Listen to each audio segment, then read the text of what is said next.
கிறிஸ்து இயேசுவில் அன்பிற்கினிய சகோதரர்களே சகோதரிகளே, இந்த 5 அப்பம் 2 மீன் துண்டுகள் என்ற புதுமையை பல நேரங்களிலே நாம் படித்திருப்போம், கேட்டிருப்போம், விளக்கங்களை எல்லாம் நாம் கேட்டிருப்போம்.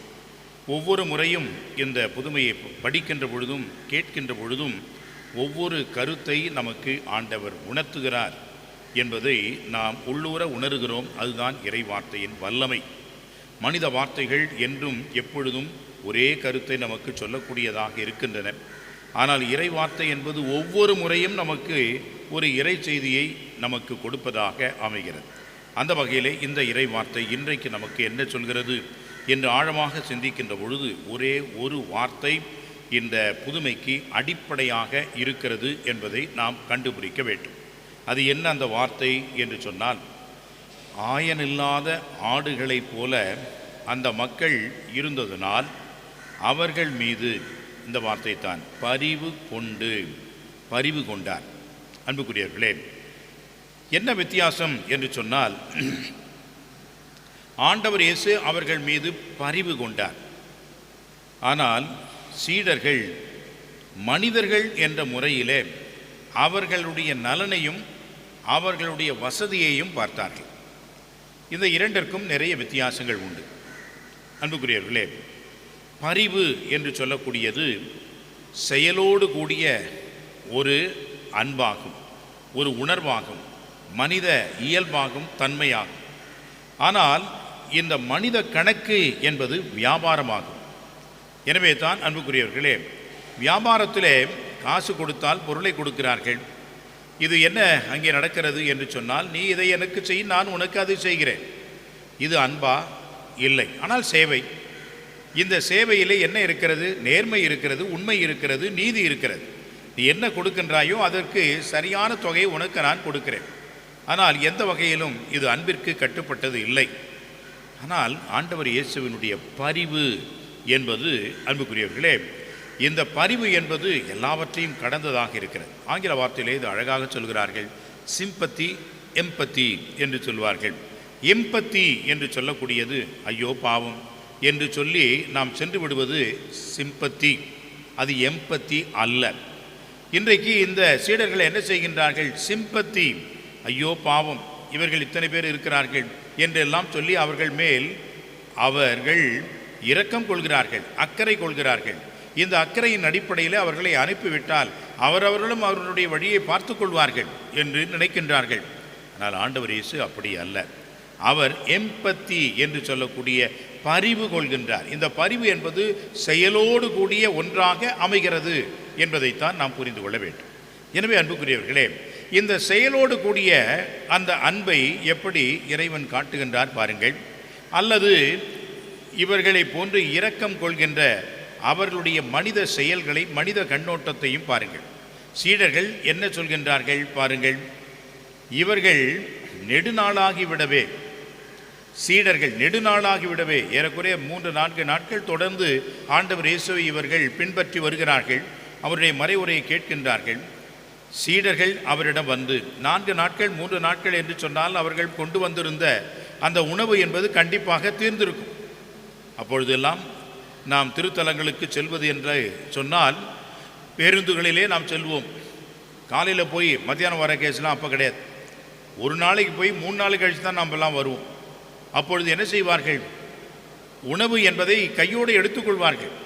அந்த கட்டு சோறு என்பதை எடுத்துக்கொள்வார்கள். அந்த சோறு தீர்ற வரைக்கும் அங்கே இருப்போம். அது முடிந்த உடனே திரும்பி வந்துடும். அன்புக்குரியவர்களே, இது எதை காட்டுகிறது என்று சொன்னால், மனிதனுடைய கால்குலேஷன்ஸ், கணக்கிட்டு நாம் நடப்பது என்பதை குறிக்கிறது. எனவே பல நாட்கள் வந்திருக்கின்றார்கள். நிச்சயமாக இவரிடம் உணவு இல்லாமல் போய்விடும். இரண்டாவது, இது பாலை நிலம். எங்கே போய் எதை வாங்குவது? இந்த பாலை நிலத்திலே எங்கே போய் எதை நாம் கொண்டு வருவது? சுத்தமாக மணலாக இருக்கக்கூடிய ஒரு இடம், பாலை நிலம். ஏற்கனவே நேரமாகிவிட்டது. இப்பொழுதே நேரம், பொழுது சாய்கின்ற நேரமாகிவிட்டது. இனியும் காலம் தாழ்த்தினால் என்ன ஆகும்? இருளாகிவிடும். இருளானால் வெளியே செல்ல முடியாது. வெளியே செல்ல முடியவில்லை என்று சொன்னால் இவர்களுக்கு எப்படி நாம் உணவு கொடுக்க முடியும்? சுற்றிலும் பட்டிகளுக்கும் ஊர்களுக்கும் சென்று இவர்கள் ஒருவேளை உண்பதற்கு எதையாவது வாங்கி கொள்ளுமாறு இவர்களை அனுப்பிவிடும் என்ற ஒரு நல்ல எண்ணத்தில் தான் அவர்கள் சொல்கிறார்கள். வித் ஆல் குட் இன்டென்ஷன் இந்த சீடர்கள் ஆண்டவரிடம் சொல்கிறார்கள், அனுப்பிவிடும், அவர்கள் பார்த்து கொள்வார்கள் என்று அவர்கள் சொல்கின்றார்கள். ஆனால் ஆண்டவர் என்ன சொல்கின்றார்? அதுதான் பரிவு. பரிவு என்ன சொல்கிறது பாருங்கள். இல்லை, நீங்களே அவர்களுக்கு உணவு கொடுங்கள், நீங்களே உணவு கொடுங்கள் என்று சொன்னால் உடனடியாக அடுத்த மனித கண்ணோட்டத்தை பாருங்கள். எங்களிடம் என்ன இருக்கிறது?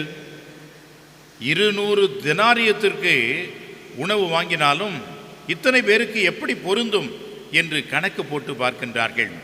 அவர்களுடைய அந்த அறிவு கூர்மையை ஆண்டவர் பாராட்டினாலும் ஆண்டவர் என்ன செய்கின்றார் பாருங்கள். அமரச் செய்யுங்கள் என்று சொல்லி அந்த 5 அப்பத்தையும் 2 மீன் துண்டுகளையும் அவர் எடுத்து என்ன செய்கின்றார்?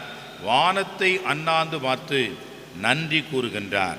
பாருங்கள், அதுதான் மிக மிக முக்கியமான ஒன்று. வானத்தை அண்ணாந்து பார்த்து, வானத்தில் என்ன இருக்குது? நட்சத்திரமாக இருக்குது.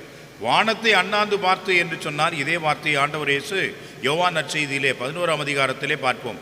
வானத்தை அண்ணாந்து பார்த்து என்று அங்கே தந்தை கடவுளிடம் அவர் வேண்டுகின்றார். தந்தை கடவுளை பார்க்கின்றார். ஆண்டவரே, என்னால் ஒன்றும் செய்ய முடியாத ஒரு சூழ்நிலையில் நானும் ஒரு மனிதன் தான் இப்பொழுது, ஆனால் உம்மால் எல்லாம் கூடும் என்று சொல்லி தந்தை கடவுளை அவர் வேண்டுகின்றார். வானத்தை அண்ணாந்து பார்த்து கடவுளை போற்றி, ஐ தேங்க் யூ லார்ட், நான் உமக்கு நன்றி சொல்கின்றேன், ஐ பிரைஸ் யூ காட் என்று தந்தையை அவர் போற்றுகின்றார், புகழுகின்றார், நன்றி கூறுகின்றார். அதன் பிறகு என்ன செய்கின்றார்? அப்பங்களை பிட்டு அவர்களுக்கு கொடுக்கின்றார். எல்லோரும் உண்கின்றார்கள்.